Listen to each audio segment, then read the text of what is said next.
हो सकता है ये मेरी गलतफहमी हो, लेकिन कई बार मैंने आप दोनों की बातों में जीवन मृत्यु का जिक्र सुना है। और अभी पापा की आंखों का दर्द भी कुछ संदेश दे रहा है। सब ठीक तो है ना जसूबेन?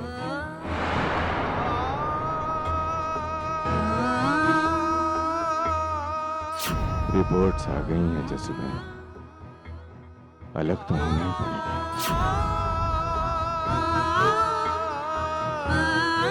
बेटा, भगवान ने तुझे तेज नजर दी है और समझदार भी बनाया, लेकिन इसे गलतफहमी रहने दो, क्योंकि अगर ये संदेश सच बनकर घर में फैल गया तो फिर सब कुछ ठीक नहीं रहेगा।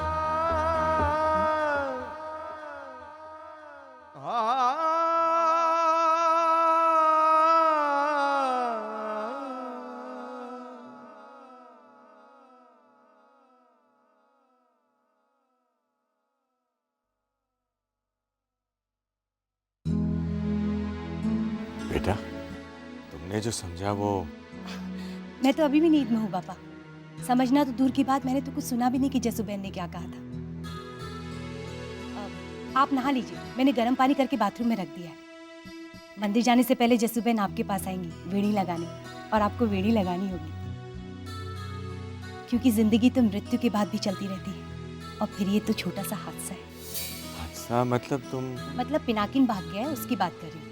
अब उसकी वजह से वक्त और बाकी सारे काम थोड़ी ही रुक जाएंगे।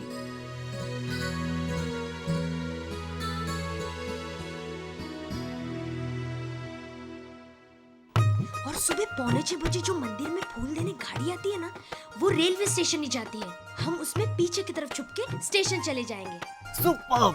हाँ, और जो रेलवे स्टेशन के पास जो रेस्टोरेंट है ना, वहाँ पे सुबह सुबह भिखारियों को फ्री में चाय बिस्किट और छोले दी जाती है। हाँ, तो तुम भिखारियों की लाइन में लगकर मेरे लिए चाय बिस्किट और छोले... मैं नहीं, तुम खड़े रहोगे भिखारियों की लाइन में। वो यार है, चल चल चल चल चल। नंदिनी जब लव लेटर लिख रही थी तब भी मुझे डाउट हुआ था। गाड़ी रोको, रोको गाड़ी। उतरो नीचे, तुम उतरो नीचे। अरे नहीं, मैंने कहा ना उतरो अभी के अभी। लेकिन उतरो। अरे क्या हुआ? यहाँ से चल के आना। जाने दीजिए अंकल जी, आप शांत हो जाइए प्लीज। डाउट हो रहा है, डाउट हो रहा है, सुन सुन के अब तो मुझे अपने आप पर डाउट होने लगा। अरे तुम रुको यहाँ। अब नहीं बोलेंगी, अब नहीं बोलेंगी, है ना आंटी? आइए प्लीज, चलिए आंटी जी। 1 मिनट।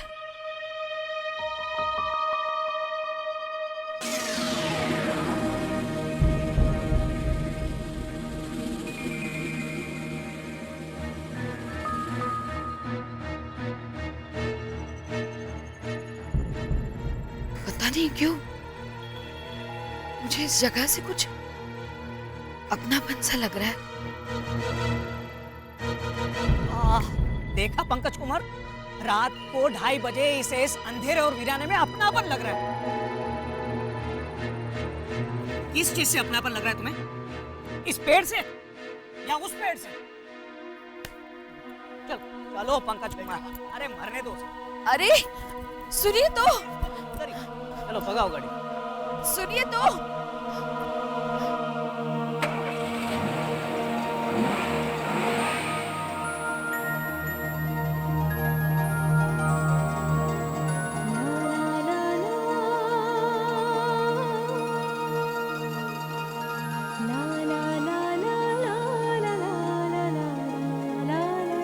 अरे जाली को थोड़ा धक्का मारो, वो गिर जाएगी।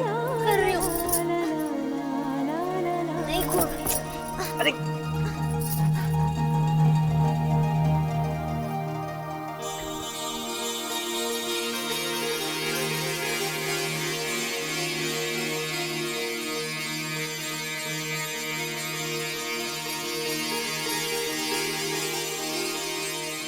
हे भगवान, मेरे पापा का ख्याल रखना।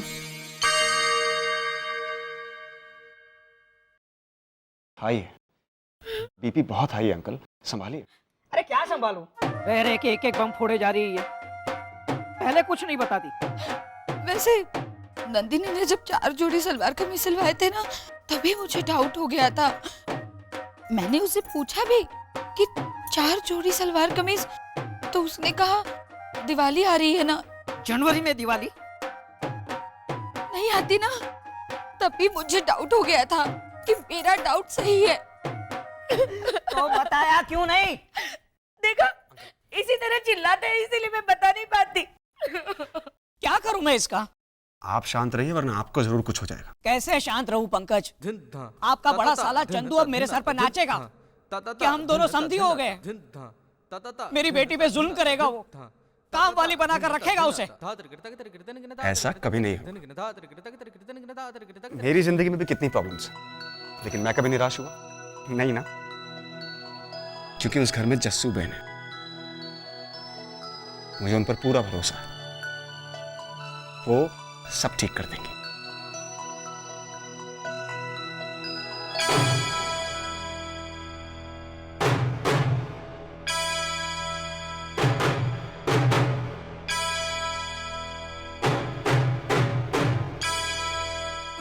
टीनू, टीनू उठो। 5 मिनट बाद। अरे क्या 5 मिनट? फूल वाली गाड़ी जा रही है, उठो ना। उसको बोलो थोड़ी देर रुके। अरे क्या रुके? हे भगवान। आइए आइए जस्सू बेन, आइए आइए।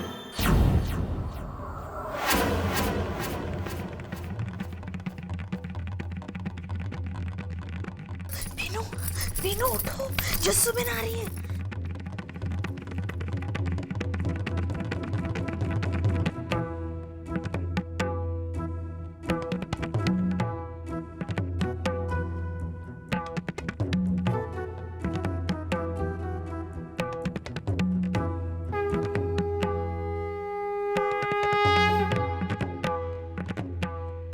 शादी मुबारक हो। हालांकि हमने इस साल भी शादी वैसे ही करवाई जैसे हर साल करवाते आए हैं, लेकिन आपके शादी के आड़ में बच्चों ने जो भी किया उससे मैं बहुत शर्मिंदा हूं। लेकिन वो नादान है, उन्हें सद्बुद्धि दो भगवान, क्योंकि उनकी नादानी की सजा उनके माँ बाप को भुगतनी पड़ेगी, खासकर नंदिनी को, क्योंकि पिनाकिन का तो कुछ नहीं बिगड़ेगा। कुछ दिनों में लोग ये भूल जाएंगे कि उसने क्या किया था, लेकिन नंदिनी और खासकर पुरुषोत्तम भाई का जीना मुश्किल कर देगा ये समाज। आप तो गवाह हैं, पुरुषोत्तम भाई 7 साल तक जिस औलाद के लिए हर रोज आपके सामने हाथ फैलाते रहे, वही औलाद उनका हाथ छुड़ाकर चली गई। याद है जिस दिन नंदिनी पैदा हुई थी, कैसे भागे थे वो पूरे गांव में खुशी के मारे। बेटी आई है, बेटी! मेरे घर लक्ष्मी आई है रमणीक भाई। 7 साल बाद हमारी मुराद पूरी हुई। भगवान साहब, मुझे कुछ नहीं चाहिए, मुझे जो चाहिए था मिल गया, मुझे जो चाहिए था मिल गया। हर साल नंदिनी के जन्मदिन पर उनके दुकान में गरीबों के लिए जलेबी और फाफड़ा फ्री होता है। लीजिए लीजिए मिठाई लीजिए। पूरे जूनागढ़ में बता दो कि पुरुषोत्तम के यहाँ बेटी हुई है, बेटी हुई है, बेटी!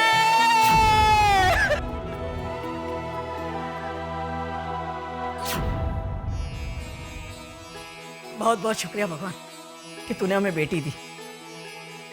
आज के जमाने में एक बेटी होती है जो सही मायने में माँ बाप का सहारा बनती। 100 बेटों के बराबर होती है एक बेटी। अब देखना, मैं इस बेटी को इतना प्यार दूंगा कि दुनिया की हर बेटी कहेगी कि काश मैं पुरुषोत्तम के घर में पैदा होती। वो ब्लड प्रेशर के मरीज है, इकलौते औलाद की जुदाई वो झेल नहीं पाएंगे। भगवान, लौटा दो नंदिनी को।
पुजारी जी,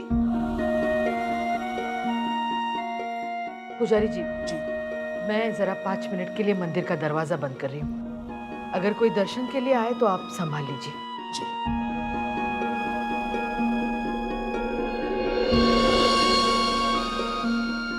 सारा प्लान चौपट कर दिया इसने। फूल वाली गाड़ी भी चली गई, उठता ही नहीं है। 5 मिनट करते रहता है। पीनू उठो ना, पीनू। 5 मिनट। ये नहीं उठेगा 9:30 बजे से पहले, मैं नहीं रह पाऊंगी इसके बगैर। और इसे जगा भी नहीं पाओगी। और अगर जगा भी लिया तो इसके साथ भाग नहीं पाओगी, क्योंकि मंदिर से बाहर निकलते ही लोग तुम्हें पकड़ लेंगे। आज शादी का दूसरा दिन है। और ये सो रहा है।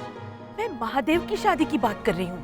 आज दुग्धाभिषेक है। चल उठ बेटी, उठ उठ, चल चल चल। थोड़ी देर में यहाँ भीड़ जमा होगी, उसके पहले तू घर चली जा। लेकिन चंदू काका आने देंगे? मेरे घर नहीं, तुम्हारे घर। मेरा घर तो वही हुआ ना। अगर मैं अपने घर गई तो मेरे पापा मुझे मार डालेंगे। थोड़ा गुस्सा तो होंगे, लेकिन जहाँ तक मैं पुरुषोत्तम भाई को जानती हूँ, वो तुझे देखती है अपना गुस्सा भूल जाएंगे। जा बेटी, घर चली जा।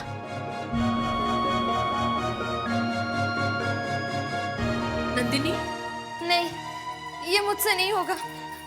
पीनू, पीनू उठो ना। मैं पीनू के बगैर नहीं रह सकती। पीनू। नंदिनी बेटा, वो तो वैसे भी नहीं रह पाओगी, क्योंकि इसे तो 100% जेल हो जाएगी, क्योंकि तुम अभी नाबालिग हो। मैं क्या करूं नाबालिग ना होने के लिए? इंतजार। वो तो मैं कब से कर रही हूँ। और ये कि 5 मिनट। पीनू उठो ना, पीनू। सॉरी, कब से 5 मिनट कर रहे हैं। पीनू अभी तो उठो, पीनू। 5 मिनट। ये नहीं उठेगा बेटा। चल चल चल चल चल, घर जा तू। चल चल चल चल चल। थैंक यू, आपने मुझे बहू मानकर। अरे, ये तो मैंने इसलिए उड़ाई ताकि घर जाते वक्त तुझे कोई पहचान ना सके। जा बेटा, घर जा। मैं वादा करती हूँ, मैं तुम दोनों के साथ कुछ गलत नहीं होने दूंगी। मुझ पर भरोसा है ना? भरोसा तो मुझे नालायक। सॉरी। तुम सीधा घर जाओ, जैसे कुछ हुआ ही ना हो। जा बेटा, जा।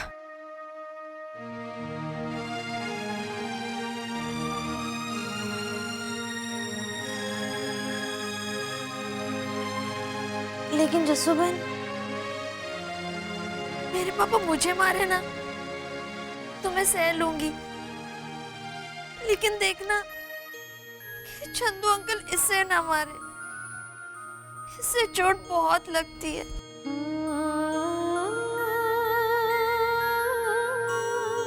नहीं मारने दूंगी।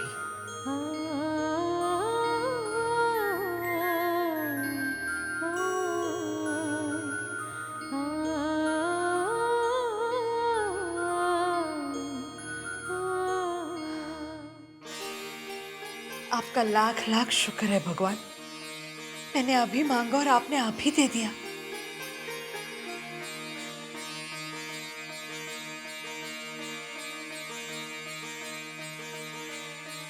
पिनाकिन, पिनाकिन उठो बेटा। 5 मिनट। क्या है, 5 मिनट सोने भी नहीं देती। फूल वाली गाड़ी आ गई क्या? नहीं बेटा, जस्सू बहन आ गई। हाँ तो क्या हुआ? नंदिनी? वो तो घर चली गई। क्या? घर चली गई? अरे नहीं, वो अब सारा प्लान चौपट कर दिया। प्लान तो तुम्हारे 5 मिनट ने चौपट कर दिया। अब अगर तुम्हें चौपट नहीं होना है तो सीधा घर चले जाओ, और वो भी पिछले दरवाजे से जाना और कमरे में जाकर सो जाना। नहीं जस्सू बहन, मैं उसके बगैर नहीं रह सकता। अब प्लीज उसे बुला दीजिए ना, हम भाग जाएंगे। फिर पकड़े जाओगे और जेल जाओगे, और जब बाहर आओगे ना तो उसके बच्चे तेरा इंतजार कर रहे होंगे, मामा मामा कहने के लिए। नहीं, मैं वो तो घर चले जाओ। घर पे तो पापा और धर्मेश अंकल मुझे नहीं मारेंगे, मेरी जिम्मेदारी। नंदिनी के बगैर मैं उसके बारे में बाद में बात करेंगे। मैं तुम दोनों के साथ गलत नहीं होने दूंगी। मैं जागा क्यों नहीं? अब तो जाग जाओ, सीधे घर चले जाओ। पापा से मैं बचा लूंगी, जाओ। हे भगवान, अब कोई आफत ना आए, बाकी मैं संभाल लूंगी। पापा, जस्सू बहन मुझसे बात नहीं कर रही। तुमने मारपीट क्यों की बिजली ऑफिस में? वो मेरी बात नहीं सुन रहा था। मैंने उसे प्लीज बोला। मैंने बोला प्लीज देखिए, सारे शहर में बिजली आए ना आए, लेकिन हमारे घर में तो 24 घंटे बिजली की सप्लाई आनी चाहिए। लेकिन वो बार बार यही कहता रहा कि मैं कुछ नहीं कर सकता, मैं कुछ नहीं कर सकता। मैं भी यही कह रहा हूँ कि मैं कुछ नहीं कर सकता। अब मार मुझे। लेकिन पापा, मैं आपको कैसे मार सकता हूँ? आप तो मुझसे बड़े हैं, वो तो छोटा था। उसे मारने से पहले उसका बर्थ सर्टिफिकेट मांगा था तुमने। तुम्हें समझना चाहिए था, धर्मेश के घर में वैसे ही क्राइसिस चल रही है। जस्सू बहन पर क्या गुजरेगी जब पुलिस कंप्लेंट लेकर आएगी? लेकिन इसमें क्या नई बात है पापा? नहीं, मेरा मतलब है कि पुलिस तो मेरी कंप्लेंट लेकर आती रहती है। अच्छा, अब किसी को नहीं मारूंगा, पक्का बोलता हूँ, वादा। तुम इन्हें नहीं ले जा सकते, इन्हें मैंने पैदा किया है। रुक जाओ, वरना धर्मेश भाई तुम्हें मारेंगे। धर्मेश भाई मारो। अरे नहीं नहीं, मैं किसी को नहीं मारूंगा। और तू मेरी तरफ से मत बोल, सब कुछ तेरा किया धरा है। तूने प्लान बनाया, उसमें मुझे शामिल किया, और उस नालायक पिनाकिन को, वो पिनाकिन अगर मेरे हाथ लग गया ना तो उसको तुम्हें। नहीं पापा, उसको भी नहीं मारूंगा, किसी को नहीं मारूंगा, सच बोलता हूँ।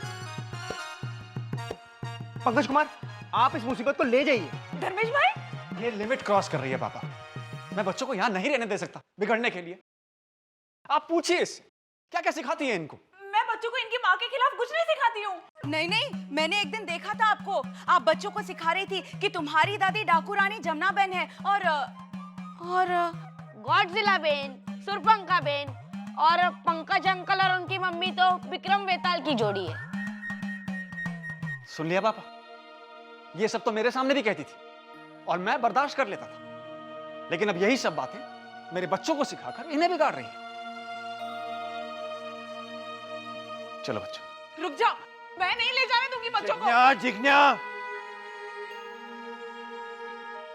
आपको रोक तो नहीं सकता हूं मैं पंकज कुमार। हाँ, इतनी गुजारिश जरूर करूंगा कि जस्सू बहन के आने तक रुक जाते तो।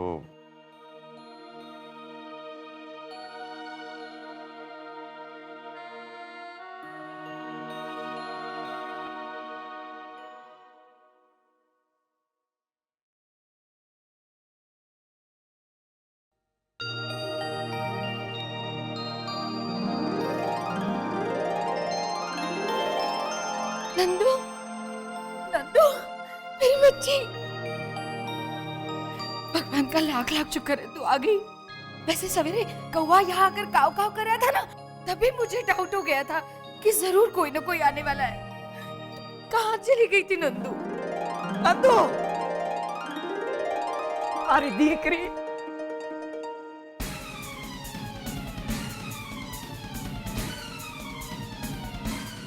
नालायक बेशरम। रहने दीजिए ना, सुबह का बोला शाम को घर वापस आ जाए तो उसे भूला नहीं कहते। अरे लेकिन ये तो शाम को भागी और सुबह लौट कर आई है बाप का नाम रोशन करके। इसे तो मैं, अरे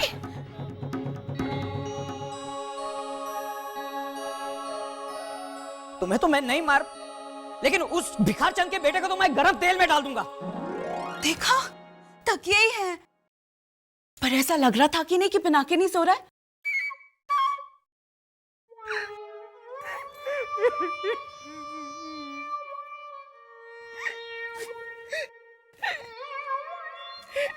क्या होगा मेरा बच्चा?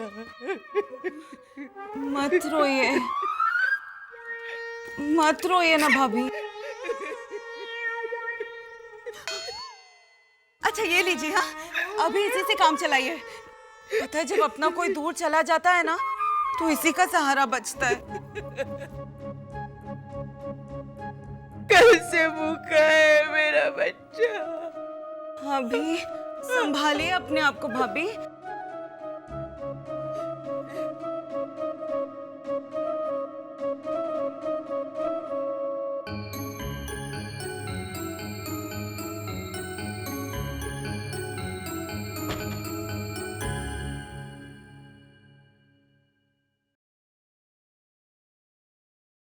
चंदू काका ने कसम खाई है कि वो आपको बहुत सारे चाटे मारेंगे। और धर्मेश काका? वो तो लकड़ी से मारेंगे। आशीष ने उनको इतनी मोटी बांस की लकड़ी दी है, वो उस पे सरसों का तेल लगाकर मजबूत बना रहे हैं। जसुबेन मंदिर से आ गई? नहीं। भगवान, मैं कहाँ जाऊँ? इधर से जाओगे तो पकड़े जाओगे। अच्छा है अब चद्दर ओढ़ के सो जाइए। लेकिन किसी ने चादर उठा के देखा तो? कोई नहीं देखेगा, सबने यहाँ तकिया ही देखा है। आपको भी सब तकिया ही समझेंगे। अगर आशीष ने आपको नहीं देखा होगा तो। हे भगवान, उस नालायक आशीष को कुछ पता ना चले बस।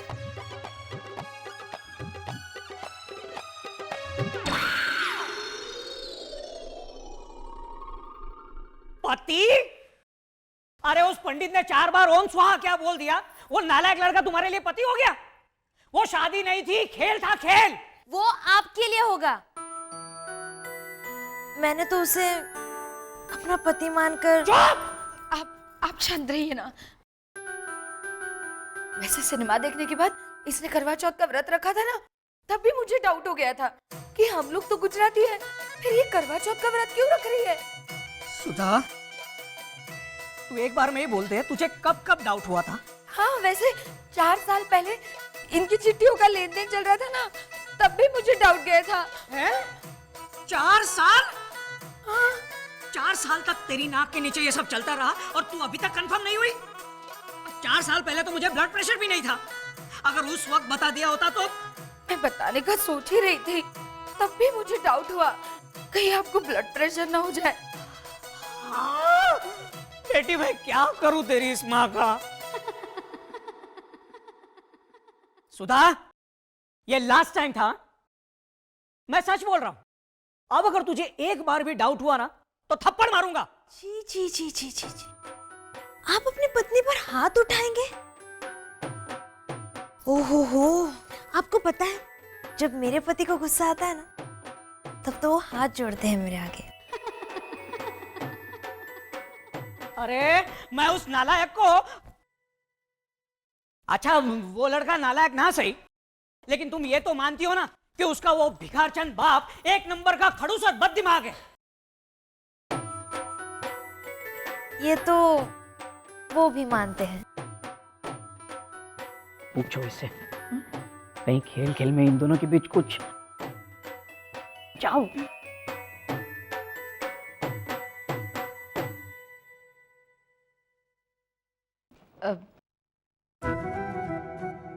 नंदू बेटा, रात तुमने खाना वाना खाया? कहाँ से खाती, जलेबी में तो चींटियां लग गई थी। तो रात भर किया क्या? ये तरीका है तेरा पूछने का? जलेबी ने फाफड़ा, जलेबी ने फाफड़ा, जलेबी ने देखो बेटा, वो लड़का कितना भी अच्छा क्यों ना, लेकिन उसकी रगों में एक नालायक और भ्रष्ट पाप का खून दौड़ रहा है। मैं सिर्फ इतना पूछना चाहता हूँ कि कहीं उसने तुम्हारे साथ कोई गलत हरकत? आपने मेरे पति को इतना गिरा हुआ और चरित्रहीन समझा है? काश, हे भगवान तेरा लाख लाख शुक्र है, मेरी बेटी बच गई। मैं कल ही तेरा रिश्ता लज्जा शंकर के बेटे जटाशंकर के साथ पक्का कर देता हूँ। वो लल्लू 4 साल पहले रामनवमी के मेले में 6 रुपए का रंगीन चश्मा खरीदा तो उसने आज भी उसी को पहन के घूमता है। वो सर से हमेशा सरसों का तेल टपकता रहता है उस तेल चप्पू के। बाल तो ऐसे खड़े रहते हैं जैसे गधे के सिर पे सींग निकल आए हो। हाँ, तो टकलू करवा देंगे ना उसका, न रहेगा तेल न रहेगा सींग। आपको जो करना है कीजिए, मेरी शादी तो हो चुकी है। भूल जा, वो जो लड़कपन में हुआ उसे भूल जा। 3 दिन बाद तेरी जटाशंकर के साथ सगाई है और 3 साल बाद शादी। मेरे पति की जीते जी आप मेरी दूसरी शादी वो लफंगा तुम्हारा पति नहीं है। पिनाकिन के साथ मेरी शादी हो चुकी है। मैंने तुझसे कहा ना कि तेरी शादी नहीं हुई है, वो एक सिर्फ खेल था। जटाशंकर के साथ तेरी शादी होकर रहेगी, समझी तू?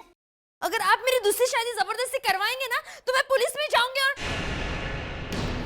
और क्या पुलिस में जाएगी तू? अपने बाप के खिलाफ जाएगी तू? ले लगा फोन, लगा पुलिस को फोन, अब भी क्या अभी लगा। मैं भी देखता हूं कितना तमाशा कर सकती है तू। देख क्या रही है? मुझे लगा फोन। हाँ हाँ चिल्लाइए, कर लीजिए अपनी मनमानी। बेटी हूँ ना, बांध दीजिए गाय बकरी की तरह किसी के खूंटे में। सब समझती हूँ मैं। आपको बेटा चाहिए था ना, पर मैं बेटी बन के पैदा हुई। इसी बात की तकलीफ है आपको।